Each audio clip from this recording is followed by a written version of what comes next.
اسلام نے نسبت کو بڑی عظمت دی ہے۔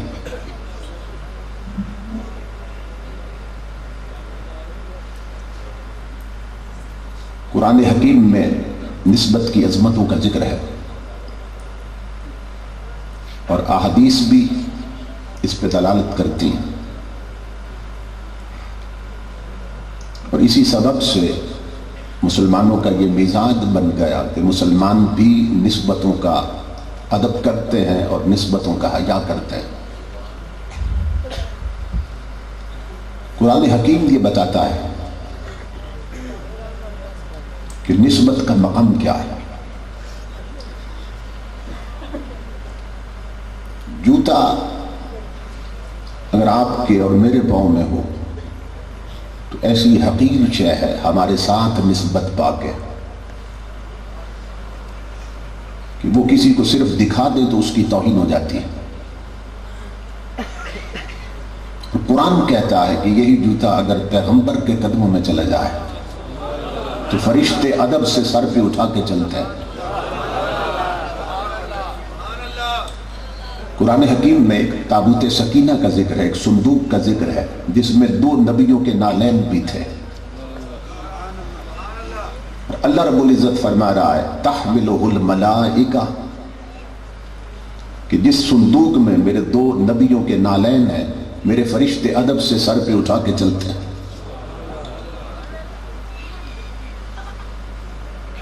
تو نسبت عظمت دیتی ہے۔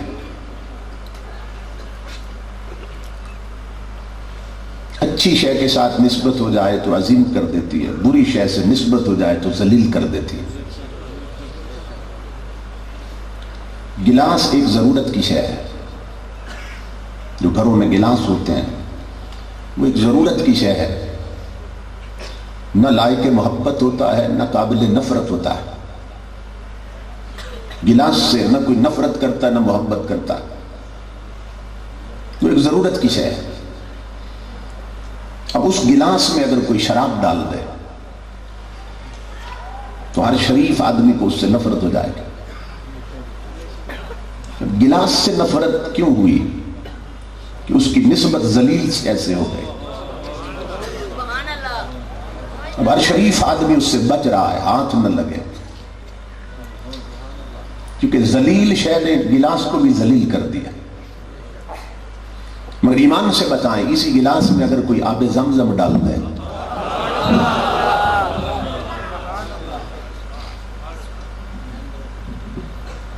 آپ جلسہ سننے آئے ہیں کہ یہی کام کرنا ہے؟ اب چھوڑ دیں۔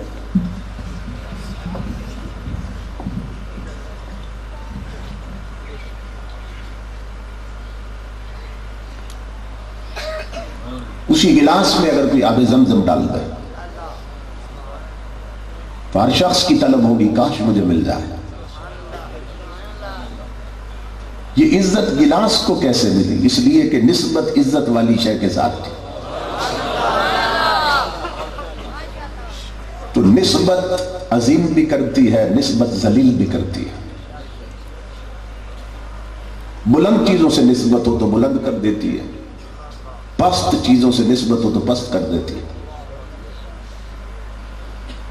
اللہ رب العزت نے قرآن حکیم میں اسی حقیقت کو بیان کیا۔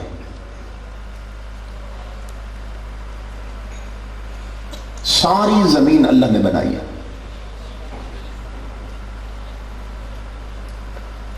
مگر کچھ مٹی ایسی ہے کہ وہ رب رب ہو کر اس مٹی کی قسم کھاتا ہے۔ زمین کا کوئی ٹکڑا ایسا ہے، قرآن میں اللہ رب العزت اس ٹکڑے کی قسم کھا رہا ہے اور فرماتا ہے لا اقسم بہذا البلد وانت حل بہذا البلد۔ محبوب مجھے شہر مکہ کی اس مٹی کی قسم جس پہ تو نالین رکھ کے گزر جاتا ہے۔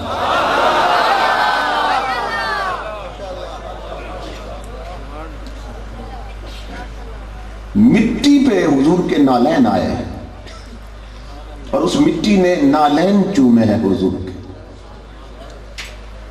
اور اتنی بلند ہو گئی کہ دنیا جس رب کی قسمیں کھاتی ہے وہ رب اس مٹی کی قسم کھاتا۔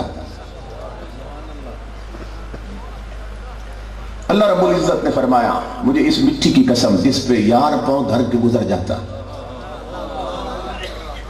ان کا خرام ناز بھی ہے میں کدا بدست، جس سمت چل دیے ہے ادھر بے خودی ہوئی۔ امام الانبیاء کے غلاموں، جس مٹی کی نسبت ہو گئی حضور کے ساتھ، اللہ نے اس مٹی کو بلند کر دیا۔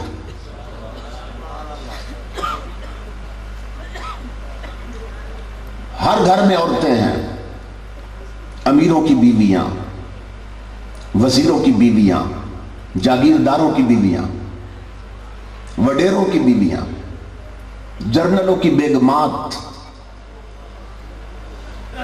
ہر گھر میں بیویاں ہیں، مگر وہ خوش بخت عورتیں جو بستر رسول کی زینت بنی ہیں، جو تاجدار کائنات کے حوالہ عقد میں آئی ہیں۔ اللہ رب العزت فرماتا ہے یا نساء النبی لستن کاحد من النساء، اے ازواج رسول، اے نبی کی گھر والی ہو، تم دنیا کی کسی عورت جیسی نہیں ہو۔ نص قرآن کی،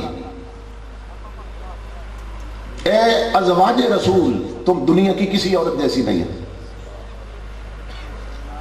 کیا مطلب؟ تم بے مثل ہو۔ یہ بھی بات ہو سکتی تھی کہ اے ازواج رسول دنیا کی کوئی عورت تمہارے جیسی نہیں ہے، بات یوں بھی ہو سکتی تھی، مگر اللہ رب العزت نے فرمایا اے ازواج رسول تم دنیا کی کسی عورت جیسی نہیں ہو۔ تو جن خاندانوں سے تھی، کیا ان خاندانوں میں اور عورتیں نہ تھیں؟ اگر ان خاندانوں کے سبب سے یہ بے مثل ہیں تو پھر اس خاندان کی ہر عورت بے مثل ہونی چاہیے۔ مگر اللہ رب العزت نے فرمایا نادان اگر ان کی عظمت سمجھنا چاہتا ہے، ان کا مقام سمجھنا چاہتا ہے، تو پھر میں نے اس نسبت کو بیان کر دیا، یا نساء النبی، اے نبی کی گھر والی ہو۔ توجہ سے سنی، اے نبی کی گھر والی ہو، تم دنیا کی کسی عورت جیسی نہیں ہو۔ کیوں؟ کہ تم اس کے بستر کی زینت بنی، جس جیسا میں نے پیدا کوئی نہیں کیا۔ اس بے مثل کی نسبت نے تمہیں بے مثل کر دیا۔ جس کا نالین آئے مٹی پہ تو مٹی بے مثل ہو جائے، اور رب اس کی قسم کھائے۔ تو جو اس کے بستر پہ آئیں، اللہ فرماتا ہے تم بے مثل ہو گئی۔ ابھی میں بنیاد اٹھا رہا ہوں قرآن سے۔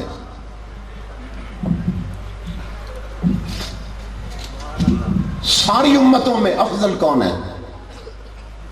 کس نبی کی امت افضل ہے؟ بولیے۔ حضور کی۔ کنتم خیر امت، اللہ فرماتا ہے اے نبی کی امت تم سب سے بہتر امت۔ یہ نہیں فرمایا اے لوگوں تم سب سے بہتر نمازی ہو، یہ نہیں فرمایا آخری زمانے کے لوگوں، آخری دور کے لوگ تم سب سے بہتر حاجی ہو، تم سب سے بہتر تبلیغی ہو، یہ نہیں فرمایا۔ فرمایا محبوب کی امت تم سب سے بہتر ہو۔ کنتم خیر امت، امت کہہ کے فرمایا تم بہتر ہو۔ کیوں؟ اس لیے کہ نماز پڑھ کے نمازی بنتا ہے، حج کر کے حاجی بنتا ہے، زکات دے کے زکات دینے والا بنتا ہے، اور غلام بن کے امت پھر مصطفیٰ کی بنتی ہے۔ تو فرمایا یار کی نسبت نے تمہیں بے مثل کر دیا۔ اے نبی کی امت تم سب سے بہتر امت۔ امام الانبیاء کے غلاموں، آسمانی کتابیں کتنی ہیں؟ 4، توریت، انجیل، زبور اور قرآن پاک۔ چاروں میں افضل کون سی ہے؟ کبھی آپ نے اس پہ غور کیا کہ جب چاروں اللہ کا کلام ہے تو اللہ کا کلام اللہ کے کلام سے افضل کیسے ہو گیا؟ کیونکہ کلام متکلم کی صفت ہوتا ہے اور وہ صفات کمالیہ سے متصف ہے، تو اس کا کلام اس کے کلام سے افضل کیسے ہے؟ مگر پوری امت کا عقیدہ ہے قرآن سب سے افضل ہے، باقی تینوں سے افضل ہے قرآن۔ آواز آ رہی ہے، اگر اس حقیقت کو سمجھنا چاہتا ہے کہ قرآن باقی کتابوں سے افضل کیوں ہے، تو پھر نادان کتابیں دینے والے کو نہ لے، قرآن لینے والے کو دے، کیونکہ قرآن اس دل پہ اترا ہے جو نبی سب سے افضل ہے، تو اس کی نسبت نے قرآن کو بھی سب سے افضل کر دی۔ مٹی پہ پاؤں رکھا، مٹی افضل ہو گئی، ازواج کو نسبت ہو گئی، ازواج افضل ہو گئی، امت کو نسبت ہو گئی، امت افضل ہو گئی، قرآن کو نسبت ہو گئی، ہر کتاب سے افضل ہو گیا۔ اب سمجھ گئے نا بات قرآن سے؟ اب یہی عقیدہ اہل سنت عام کر رہے ہیں، اور اسی کو سمجھتے جاؤ کہ ہر گھر میں بیٹی ہے، مگر جو رسول کی بیٹی ہے وہ ہر گھر کی بیٹی سے افضل ہے۔ ہر گھر میں اولاد ہے، مگر جو مصطفیٰ کی اولاد ہے وہ ہر گھر کی اولاد سے افضل ہے۔ ہر گھر میں داماد ہیں، مگر جو رسول کے داماد ہیں وہ ہر گھر کے داماد سے افضل ہیں۔ ہر ایک کے سنگی بیلی ہیں، مگر جو مصطفیٰ کے اصحاب ہیں وہ پوری کائنات سے افضل ہیں۔ تو یہی عقیدہ قرآن دے رہا ہے کہ نادان جس نبی کی نسبت میں اتنی عظمت ہے، اس نبی کی ذات میں کتنی عظمت ہوگی۔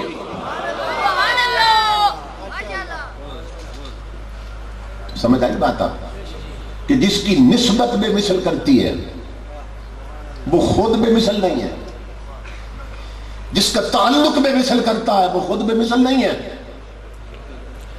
امام الانبیاء کے غلام اللہ نے فرمایا مجھے اس مٹی کی قسم جس پہ یار پاؤں رکھ کے گزر جاتا ہے۔ غور سے سننا، میں 3 مٹیاں سمجھانے لگا ہوں۔ ایک وہ مٹی ہے جس پر حضور نے قدم رکھا، نالین رکھا، اتنی اونچی ہوگی کہ اللہ نے قسم کھائی۔ دوسری وہ مٹی ہے 15 صدیوں سے گنبد خضرا کے اندر جس مٹی پہ حضور لیٹے ہوئے ہیں۔ ایک وہ مٹی ہے جس پر آقا محل استراحت ہے۔ ہر مسئلے میں اختلاف ہے، مگر تمام مکاتب فکر کے علماء اس بات پہ متفق ہیں کہ جس مٹی پہ حضور لیٹے ہیں قبر انور میں، وہ مٹی کعبہ تو کیا، 8 جنتیں تو کیا، وہ مٹی رب کے عرش سے بھی افضل ہے۔ تمام علماء اس بات پہ متفق کہ جس مٹی پہ حضور لیتے ہیں وہ رب کے عرش سے بھی افضل ہے۔ 2 مٹیاں سمجھ آ گئی؟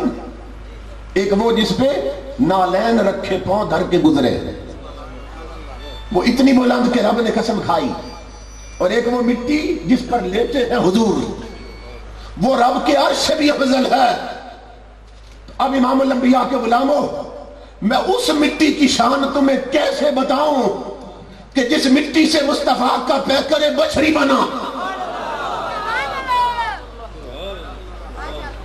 جس سے جسد بشری بنا حضور کا، جو سٹرکچر تھا بشریت کا، اس مٹی کا مقام کیا ہوگا جس مٹی سے حضور کا پیکر بنا۔ اب عرش سے کوئی بلند شے ہے؟ سوچئے وہ مٹی عرش سے بھی افضل ہے جس پر یار لیٹا ہے، تو وہ مٹی جو حضور کے جسم کا حصہ بنی، اس کا مقام کیا ہوگا؟ تو بتا سکتا؟ اب سنو امام الانبیاء کے غلاموں، آقا کے تعلق والوں کا مقام۔ امام الانبیاء نے فرمایا انا و ابو بکر و عمر خلقنا من تربت واحدہ، فرمایا میرا کلمہ پڑھنے والوں، جس مٹی سے رب نے تمہارے نبی کی بشریت بنائی تھی، جو مٹی بچ گئی اسی مٹی سے میرا صدیق بنا ہے، اسی سے میرا فاروق بنا ہے۔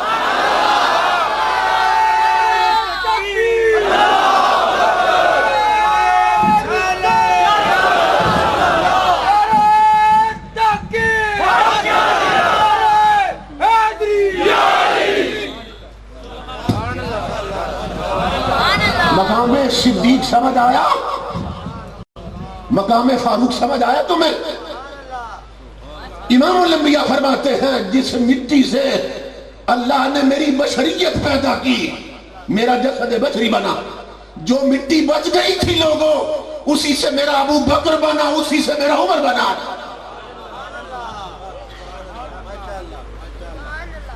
تو صدیق و فاروق کا مقام کیا ہوگا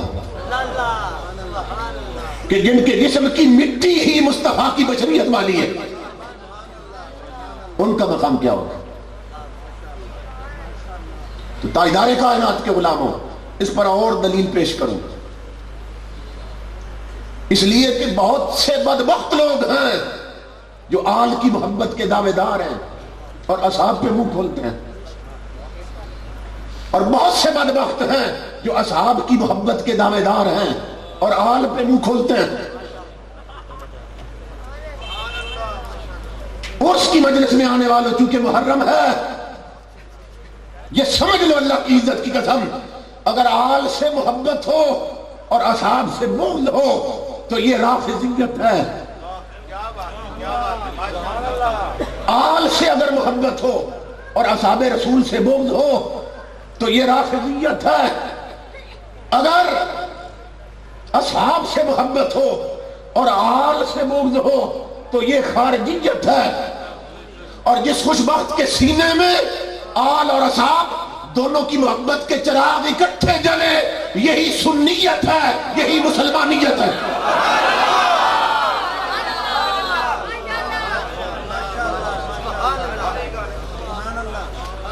اس لیے کہ دونوں کا تعلق حضور کے ساتھ، یہ اس درجے کے لوگ ہیں کہ کسی ایک کی طرف پشت ہو جائے تو مومن ہونا تو دور کی بات، انسان درجہ انسانیت سے بھی گر جاتا ہے۔ امام الانبیاء نے فرمایا ان اللہ افترض علیکم حب ابی بکر و عمر و عثمان و علی کما افترض علیکم الصلاۃ والزکاۃ والصوم والحج۔ سیف الملوک سننے والوں اپنے آقا کی حدیثیں بھی سنا کرو۔ امام الانبیاء کیا فرما رہے ہیں؟ آقا نے فرمایا، اب میں حضور کی حدیث پڑھ چکا ہوں، میرے آقا نے فرمایا اللہ نے میری امت پر میرے ان چار یاروں کی محبت اس طرح فرض کر دی ہے جس طرح میری امت پہ نماز اور زکوٰۃ فرض کر دی۔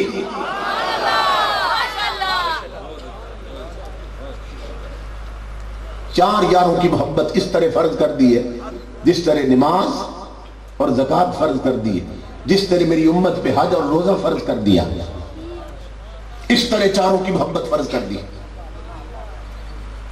اب بعض لوگوں کو نا چار سے بڑی نفرت ہے، چار کا نام لو پیشانی پہ بل پڑ جاتے ہیں۔ اب یہ غور سے سنیے، میرے آقا چونکہ جانتے تھے، ہر زمانے سے واقف، کہ ایک وقت آئے گا جن چاروں کو اکٹھا میں نے ذکر کیا، لوگ انہیں جدا کریں گے، کچھ ایک والے بن جائیں گے، کچھ تین والے، کچھ بن جائیں گے ایک والے، کچھ بن جائیں گے تین والے۔ امام الانبیاء نے فرمایا چاروں کو میں نے اکٹھا کیا ہے۔ آقا نے فرمایا میرا کلمہ پڑھنے والوں سنو، فمن ابغض واحدا منہم، میرے ان چار یاروں میں سے جس بدبخت نے کسی ایک سے بھی بغض رکھا، دشمنی رکھی، نفرت کی، ان چار میں سے ایک کے ساتھ بھی، آقا فرماتے لم یقبل اللہ لہ صلاۃ ولا زکاۃ ولا صوما ولا حجا، اس بدبخت کے زندگی بھر کی نمازیں بھی مردود ہیں، زکوٰۃ بھی مردود ہے۔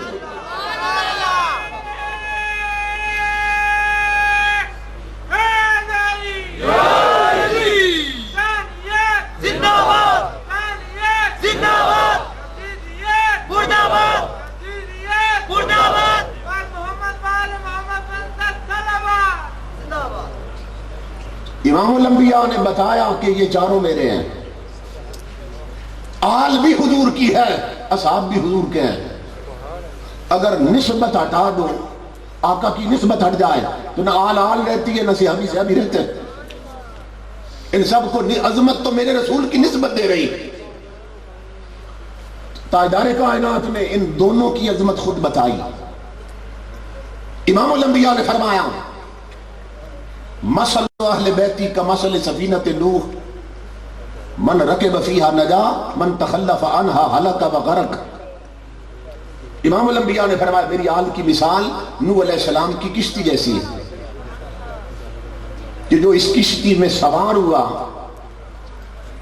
وہ بننے لگا، اور جس نے اس سے اعراض کیا، پشت کر لی کشتی کی طرف، کشتی میں نہ بیٹھا، میری آل کی مثال نوح علیہ السلام کی کشتی جیسی ہے، جو اس میں نہ بیٹھا وہ ہلاک ہو گیا۔ آل کی مثال دی کشتی کے ساتھ، اب اصحاب کی مثال دی حضور نے۔ امام الانبیاء نے فرمایا اصحابی کن نجوم، فرمایا میرے سارے صحابی ستاروں جیسے ہیں۔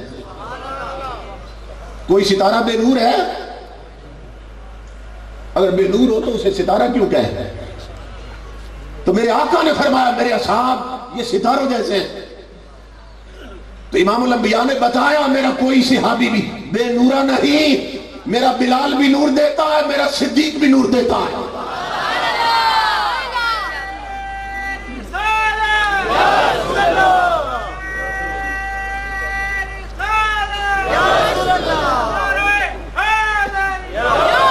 فرمایا فَبِأَيِّهِمْ اقْتَدَيْتُمْ اهْتَدَيْتُمْ، میرے سارے صحابی ستاروں جیسے ہیں، جس کے پیچھے چلو گے ہدایت پا جاؤ گے۔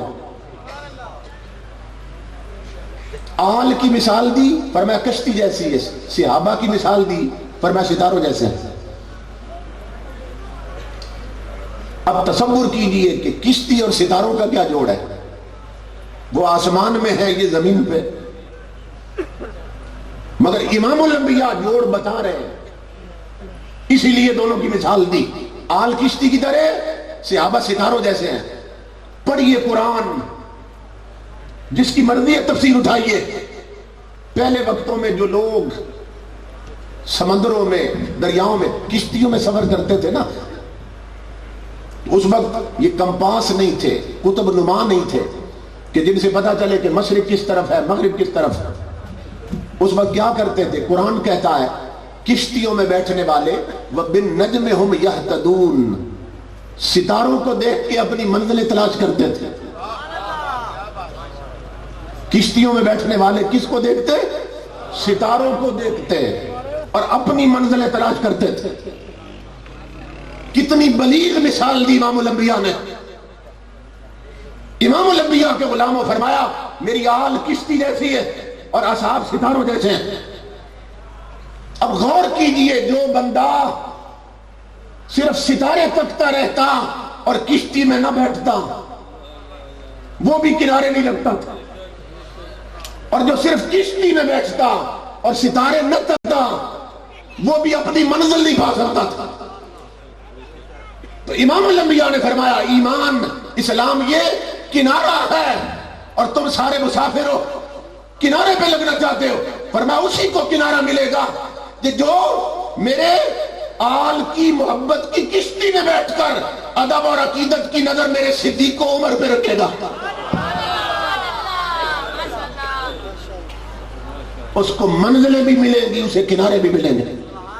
اور کسی ایک سے نظر ہٹ گئی تو نہ منزلیں ملیں گی نہ کنارے ملیں گے، پھر ٹھوکریں کھاتے پھرو گے، ان کے در پہ پڑ رہا ہوں۔ امام الانبیاء نے بتایا یہ سارے میرے تعلق والے ہیں، سب نسبتوں والے ہیں، تو حضور کی ہر نسبت کا حیا ہونا چاہیے۔ ممبروں پہ آتے ہیں ایک گردان پڑھتے ہیں، حضور کے شہر جیسا شہر کوئی نہیں، آقا کی کپڑوں جیسا کپڑا نہیں، امام الانبیاء کی سواری جیسی سواری کوئی نہیں، تاجدار کائنات کے بالوں جیسا بال نہیں، امام الانبیاء کے نالین مبارک جیسے نالین نہیں۔ یہ سارے کہتے ہیں کہ نہیں کہتے ہیں؟ اور بیان کرتے ہیں سارے کہ امام الانبیاء کی تلوار جیسی تلوار نہیں۔ میں کہتا ہوں آگے چپ کیوں لگتی ہے تجھے؟ آگے دنیا کو بتا کہ جس کی تلوار جیسی، ماموں کا سر کاٹ لایا۔ تھوڑی دیر گزری، دوسرے صحابی ابو عبیدہ آ گئے ابن الجراح، سر کٹا ہاتھ میں حضور کے قدموں میں رکھ دیے۔ آقا نے فرمایا ابو عبیدہ یہ کس کا سر ہے؟ آقا تیری کنڈل والی زلفوں کی قسم میں سگے باپ کا سر کاٹ لایا۔ ایک اور جنگ میں ایک جوان لڑکا ہے، ایک جوان کا سر کاٹ کے لایا، آقا کے قدموں میں رکھ دیا۔ فرمایا وہ جوان کس کا سر ہے؟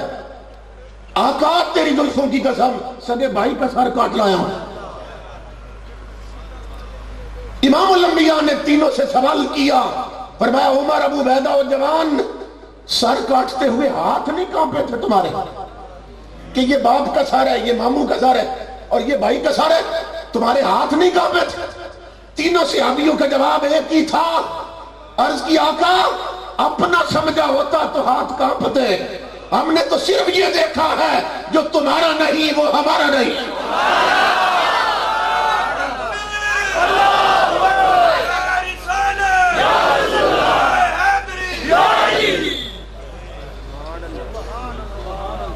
محبت رسول میں موت بھی قبول ہے کہ ہمارا حال یہ ہے دعوے ان کی محبت کے ہیں، حسینیت کے نعرے لگ رہے ہیں، مگر جانتے ہو حسین کا کردار کیا تھا؟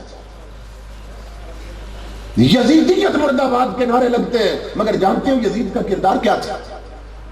امام حسین کا جھگڑا کیا تھا یزید کے ساتھ؟ یزید کا کریکٹر پڑھیے، تمام مورخین مفسرین اور شراح حدیث نے لکھا ہے کیا کرتا تھا یزید. انہوں نے لکھا اشتہر بالمعازف وشرب الخمر والغنا. یزید گانے سنتا تھا، یزید میوزک سنتا تھا، راگ باجے سنتا تھا، یزید موسیقی سنتا تھا. یہ کردار یزید ہے کہ یزید گانے سنتا تھا، یزید موسیقی سنتا تھا، راگ باجے سنتا تھا. اور حسین کیا کرتے تھے؟ قرآن پڑھتے تھے، قرآن سنتے تھے. تو بتاؤ ایمان کے ساتھ ہمارے گھروں میں گانے سنے جا رہے ہیں، قرآن سنا جا رہا.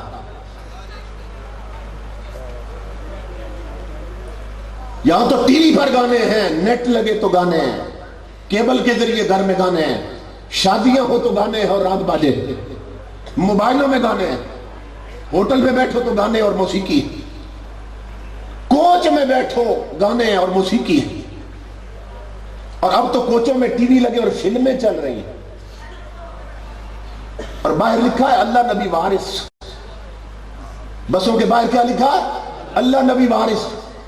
اور بعد میں لکھوایا واللہ خیر الرازقین. آیتیں لکھی ہیں بسوں کے باہر اور اندر جاؤ تو کجریوں کے ڈانس ہو رہے.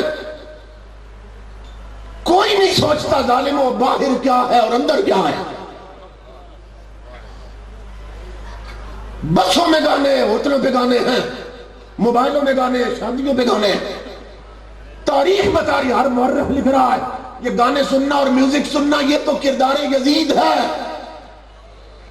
اور آج ہمارے معاشرہ میں اپنی برادری میں دیکھیے، اپنے محلے میں دیکھیے، آبادیوں میں دیکھیے، زیادہ لوگ گانے سننے والے ہیں یا قرآن؟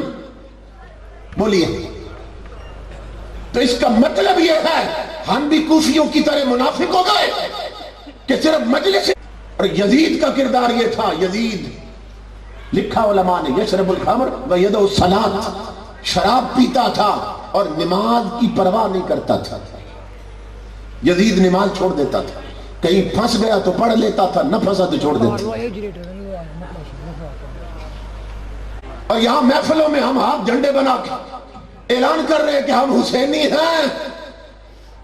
تو آواز آ رہی ہے کربلا سے ظالموں، انہوں نے بھی ہمیں دھوکے دیے تھے جنہوں نے بلائے، تم بھی دھوکہ دے رہے ہو کہ سجدوں کے وقت مسجدیں تمہاری ویران ہیں. اس مجلس میں اگر میں ہاتھ اٹھاؤں، ہاتھ نہیں اٹھاتا، تو میں دعوے سے کہتا ہوں یہاں بیٹھنے والوں کی اکثریت عشاء پڑھ کے نہیں آئی اور فجر جا کے نہیں پڑھے گی. اس حسین کے نام پہ نعرے لگا رہے ہو جس نے 22,000 تلواروں میں بھی رب کے سجدے نہیں چھوڑے. آواز آتی ہے نادان تیرا میرے ساتھ جوڑ کیسے بنے گا؟ اگر گانوں کی وجہ سے بنتا پھر یزید سے بھی بن جاتا، نماز چھوڑ کے بنتا تو یزید سے بھی بن جاتا، میوزک اور موسیقی سے تعلق بنتا تو پھر میں یزید سے بھی راضی تھا. مگر حسین بتا رہے ہیں نادان میں 22,000 تلواروں میں رب کے سجدے نہ چھوڑوں، تو 4 یاروں میں چھوڑ دے. میں کربلا کی گرم ریت پر رب کی بندگی نہ چھوڑوں اور تو نرم قالینوں پہ سجدے نہ کرے مسجدوں میں. میں گردن کٹا کے بھی قرآن نہیں بھولا اور تو گھر کی الماری میں رکھ کے قرآن پڑھنا بھول گیا. کیسے تعلق بنے گا حسین کے ساتھ رضی اللہ تعالیٰ عنہ؟ کچھ اپنا جائزہ بھی لینا چاہیے. جلسے چسکے کے لیے نہیں بنے تھے اسلام میں، نہ یہ پروگرام کانوں کی لذت کے لیے بنے تھے کہ تھوڑی دیر آئے، چسکا پورا کیا، فلمی گانوں کی طرز پہ نعتیں سنی، ٹپے سنے اور جیسے آئے تھے ویسے پلٹ گئے.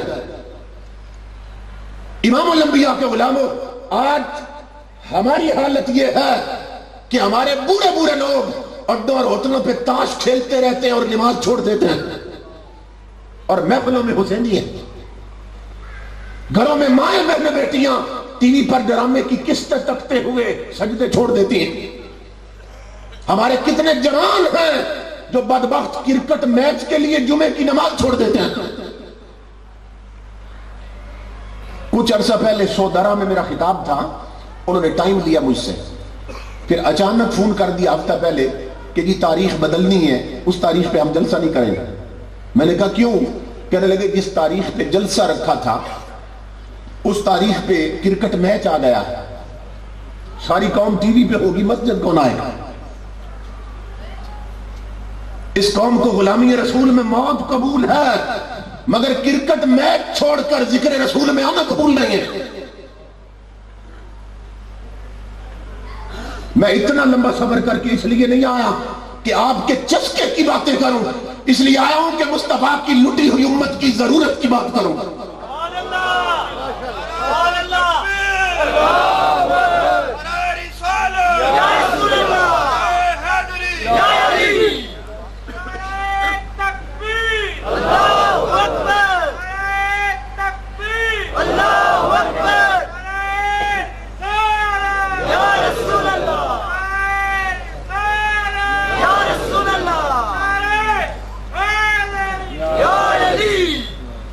امام حسین میدان کربلا میں یکم محرم یا 2 محرم کو پہنچے.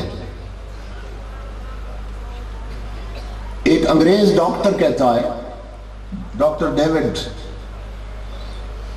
اس نے واقعہ کربلا پڑھا. وہ کہتا ہے کہ میں سوچ رہا تھا کہ حسین کو کس بہادر کے ساتھ مثال دوں اور نسبت دوں. وہ کہتا ہے رستم جو تھا نا پہلوان، رستم زمان، میرے ذہن میں وہ آیا کہ اس کے ساتھ حسین کو مثال دیتا ہوں. مگر جب رستم کی میں نے بایوگرافی پڑھی اور اس کی زندگی پڑھی تو میں نے کہا نہیں، رستم بہت نیچے ہے، رستم بہت نیچے ہے. یہ حسین کی توہین ہوگی کہ میں کہوں کہ حسین رستم جیسا بہادر تھا. کیوں؟ اس لیے کہ رستم کی اگر تاریخ پڑھیں تو اس کی تاریخ میں کہ رستم کی بیوی حاملہ تھی اور اس نے کہیں لمبے سفر پہ جانا تھا کسی بادشاہ کے ساتھ. تو بیوی کو اس نے کہا کہ بعد میں اگر بیٹا پیدا ہو، اپنا بیلٹ دیا، لاکٹ دیا اپنا، کہا میرے بچے کے گلے میں یہ ڈال دینا، اسے بھی پہلوان بنانا، اور یہ گلے میں لاکٹ ضرور ڈالنا کہ اگر مجھے کہیں مل جائے تو میں پہچان دوں کہ یہی میرا بیٹا ہے. اس نے پرورش کی، پہلوان بنا دیا اسے. محلات کی سیاست نے ایسا رنگ بدلا کہ جو سوراب تھا نا رستم کا بیٹا، وہ ایک بادشاہ کے پاس جا پہنچا، رستم دوسرے بادشاہ کے پاس. ان دونوں بادشاہوں کی جنگ ہونے لگی، اور جب جنگیں ہوتی تھی تو اپنا سب سے پہلے دونوں پہلوان نکالتے تھے. ادھر سے رستم نکلا، ادھر سے سوراب. ہاتھ ملایا رستم نے سوراب کے ساتھ. اس نے کہا تو نہیں جانتا میں کون ہوں. اس نے کہا تجھے بھی نہیں خبر میں کس کا بیٹا ہوں. اب اسے پتا کوئی نہیں کہ کون ہے. اس نے کہا باتیں نہ کرو، شروع کرو. ایک دوسرے پہ وار کرنے لگے. یہ تجربے کار تھا باپ، وہ ابھی جوان تھا کہ اس نے ایک ایسا نیزہ مارا کہ سینے سے پار ہو گیا. پیچھے گرا سوراب، اور سوراب کہنے لگا مرنے سے پہلے کہ تو نے مجھے مار تو دیا مگر تجھے نہیں معلوم میرا باپ کون ہے. اب تو اگر 7ویں زمین میں بھی چھپ جائے میرا باپ تجھے نکال لے گا. اس نے کہا تیرا باپ کون ہے؟ اس نے کہا میرا باپ ہے رستم. اس نے کہا تو رستم کا بیٹا؟ میں نہیں مانتا۔ اس نے گریبان پھاڑا، اس نے کہا یہ دیکھ، چلتے ہوئے میرے باپ نے میری ماں کو لاکٹ دیا تھا نشانی کے طور پر، وہ میری گردن میں ہے۔ تو جب اس رستم نے اپنا دیکھا نا لاکٹ، یقین آ گیا کہ یہ میرا بیٹا ہے۔ چیخ ماری رستم نے، پیچھے ہٹا اور گرا۔ دنیا نے گرتے دیکھا، پھر اٹھتے نہیں دیکھا اسے۔ ختم ہو گیا رستم۔ ڈاکٹر ڈیوڈ کہتا ہے میں نے چاہا تھا کہ حسین کی بہادری کی مثال دوں کہ حسین رستم جیسا تھا، میں نے کہا نہیں دوں گا۔ کیوں کہ رستم تو حسین جیسا کیسے ہے اور حسین تیرے جیسا کیسے ہو سکتا ہے؟ تو اپنے ایک بیٹے کی لاش نہیں دیکھ سکا اور خود مر گیا۔ وہ حسین اتنا بہادر تھا کہ اکبر کے 100 ٹکڑے چن کے بھی رب کا شکر ادا کر رہا تھا۔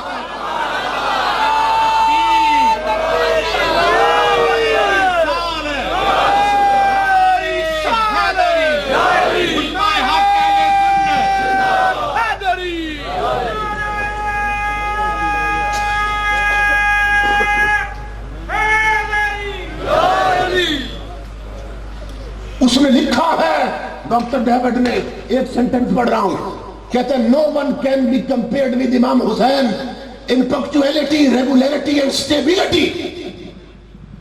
وہ کہتا ہے لوگوں وقت کی پابندی میں مجھے دوسرا حسین نظر نہیں آیا، اپنے فرض کی ادائیگی میں مجھے دوسرا حسین نظر نہیں آیا، اپنی جرأت و بہادری میں مجھے دوسرا حسین نظر نہیں آیا۔ وقت کی پابندی کا کیوں اس نے کہا کہ امام الانبیاء نے بچپن میں ساری خبریں دے دی تھی کہ حسین نے کربلا میں شہید ہونا ہے۔ حیرت کی بات ہے، کٹنا امام حسین نے 10 محرم کو ہے اور کربلا میں پہنچ 1 کو گیا۔ اتنے پنکچوئل ہیں، وقت کے اتنے پابند ہیں کہ جس میدان میں کٹنا 10ویں کو ہے، 10 دن پہلے حسین اس میدان میں خیمے لگا کے بیٹھا ہے۔ رب کی عزت کی قسم لوگوں، موت حسین کا نہیں، زارا کا لال موت کا انتظار کر رہا تھا، کیونکہ خبر تھی میں نے یہاں کٹنا ہے۔ نانا نے ساری خبریں دی تھی، اور مجھے کہنے دو ساری دنیا کو موت مارتی ہے، میدان کربلا میں حسین نے خود موت مار دی تھی۔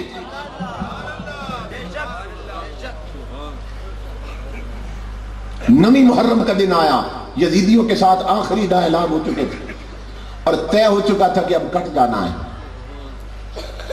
امام علی مقام امام حسین نے حضرت عباس سے فرمایا رضی اللہ تعالیٰ عنہ، ادھر سے جب اعلان ہوا نا یزیدی فوج کی طرف سے کہ حسین کے خیموں پہ حملہ کر دو 9 محرم کو، آپ نے فرمایا عباس کوشش کرو کہ آج جنگ نہ ہو،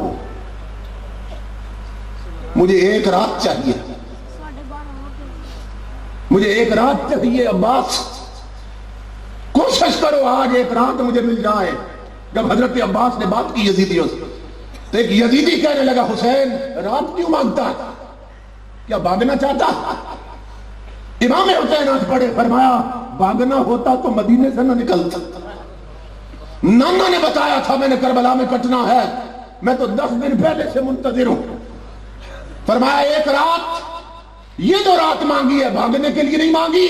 فرمایا یزیدیوں تم نے حسین کو صرف کربلا میں دیکھا، تم نے مدینے میں نہیں دیکھا، حسین مکے میں نہیں دیکھا۔ یہ جملہ سنو، کرکٹ میچ کے لیے جمعے چھوڑنے والوں اور تاش کے لیے نمازیں چھوڑنے والوں، امام نے فرمایا یزیدیوں یہ 1 رات کیوں مانگی ہے، تمہیں کیا خبر، میرے رب سے پوچھو، واللہ یعلم کیف احب عبادتہ، میرا رب جانتا ہے مجھے اس کے سجدوں سے کتنی لذت ملتی ہے۔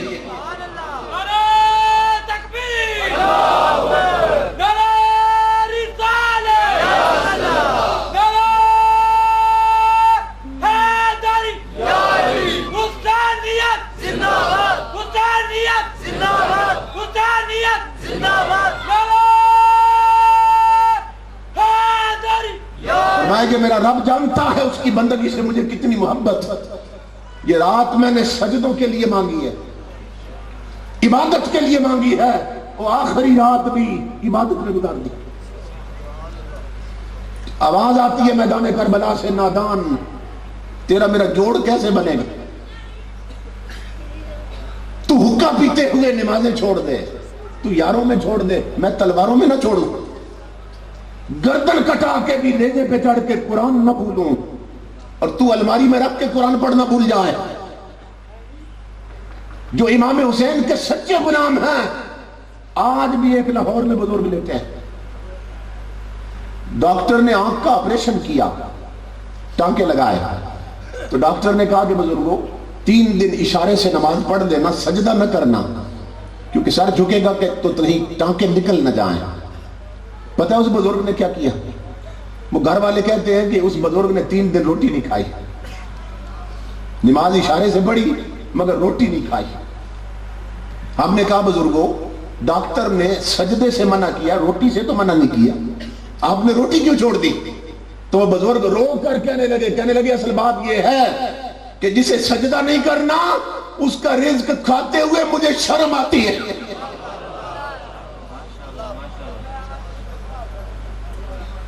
اور میرے بھائی وہ 3 دن کی بات تھی، انہیں رزق کھاتے ہوئے شرم آ رہی تھی، اور ہم ماں کے پیٹ سے لے کر قبر کی دیواروں تک اس کی ہزاروں نعمتیں کھا کے اسی کے سجدے چھوڑ بیٹھے، اور پھر دعوے حسینیت کے۔ تو امام علی مقام کا پیغام یہ حضرت سید نصیر الدین نصیر نے کہا، جب نکلے خیمے سے تو سینہ تانے ہوئے لو ابن علی آتا ہے، کربلا والوں سنبھل جاؤ ولی آتا ہے۔ کیسے نکلے؟ خود وفا کیش ہے اور در سے وفا دیتا ہے، حق پہ آنچ آئے تو گھر بار لٹا دیتا ہے، اور مورے بے مایا کو اقبال ہما دیتا ہے، اپنے منگتوں کو شہنشاہ بنا دیتا ہے۔ کج کلاہی پہ نہ جا، اس میں درا ہی کیا ہے، در شبیر جو مل جائے تو شاہی کیا ہے۔ اس لیے اگر ان کی صفوں میں کھڑے ہونا چاہتے ہو اور قیامت میں آل رسول کی سنگت پانا چاہتے ہو تو اپنی پیشانیوں کو سجدوں کا عادی بناؤ، اپنی مسجدوں کو آباد کرو۔ قرآن الماریوں کے لیے نہیں، تمہاری جھولی کے لیے بنے تھے۔ جوانو اپنی جیب سے تاش کے پتے نکالو اور سورہ یاسین رکھو، ماں بہنوں بیٹیوں اپنے ہاتھ سے رومانٹک ناول گراؤ اور سیرت فاطمہ کی کتابیں پڑھو، تاکہ پتہ چلے شرم حیا اور غیرت کس سے کا نام ہے۔ اولیاء کے ساتھ تعلق جوڑنے کا، انبیاء کے ساتھ، آل رسول اور اصحاب کے ساتھ تعلق جوڑنے کا صرف ایک راستہ ہے، عمل میں ان کے ساتھ ملیں، اپنی زندگیوں کو بدلیں، نمازی بن جائیں، پرہیزگار ہو جائیں۔ یہ وقت ایسا ہے کہ صبح انسان مومن، اور اگر فکر نہ کی ایمان کی تو شام کو ایمان گنوا بیٹھے۔ تو میں اپنے بھائیوں کو مبارکباد پیش کرتا ہوں جنہوں نے انتہائی محبت کے ساتھ اس پروگرام کا اہتمام کیا اور ہمیں یہ موقع عطا کیا کہ ہم مل بیٹھ کر اللہ اور اس کے رسول کا پیغام سن اور سنا سکیں۔ میں نے پورے احساس ذمہ داری کے ساتھ پیغام پہنچا دیا۔ اللہ رب العزت حضور کے توسل سے ہمیں عمل کی توفیق عطا فرمائے۔ اب جس کے جی میں آئے وہی پائے روشنی، ہم نے تو دل جلا کے سر عام رکھ دیا۔ وما علینا الا البلاغ۔